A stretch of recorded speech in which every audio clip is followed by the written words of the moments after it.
திருமணத்தின் மூலமாக ஏற்படுத்தப்படுகிற உறவுகளுக்கு சம்பந்த உறவுகள் என்றும் பந்தங்கள் என்றும் நாம் சொல்லுவோம். பல இடங்களில் நீங்கள் பார்க்கலாம், திருமணத்திற்கு முன்பும் திருமணமான புதிதிலும் இனிக்க இனிக்க இருக்கிற சம்பந்த உறவுகள் காலப்போக்கில் கசந்து போய்விடுகின்றன. இதற்கு மிக முக்கியமான 2 காரணங்கள். ஒன்று, அதிகப்படியான எதிர்பார்ப்பு.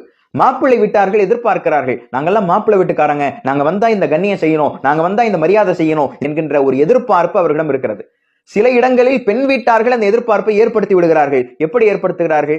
மாப்பிள்ளை வீட்டுக்காரங்க யாரா வந்துட்டாங்கன்னா, சம்பந்த வழியில யாரா வந்துட்டாங்கன்னா, சின்ராச கையிலேயே பிடிக்க முடியாதுங்கிற மாதிரி தலைகீழ நிப்பாரு, வானத்துல மிதப்பாரு, ரயில்வே ஸ்டேஷன் வரைக்கும் போய் வரவேற்பாரு, கார் கதவை கூட திறந்து விடுவாரு, விருந்து உபசரிப்பு செய்வாரு, தெருமணம் வரைக்கும் போய் வழி அனுப்புவாரு. எத்தனை வருஷம்?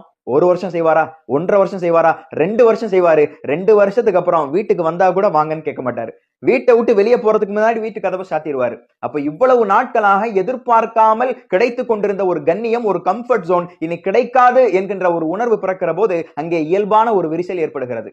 இரண்டாவது, மியூச்சுவல் ரெஸ்பெக்ட் இல்லாமல் போவது.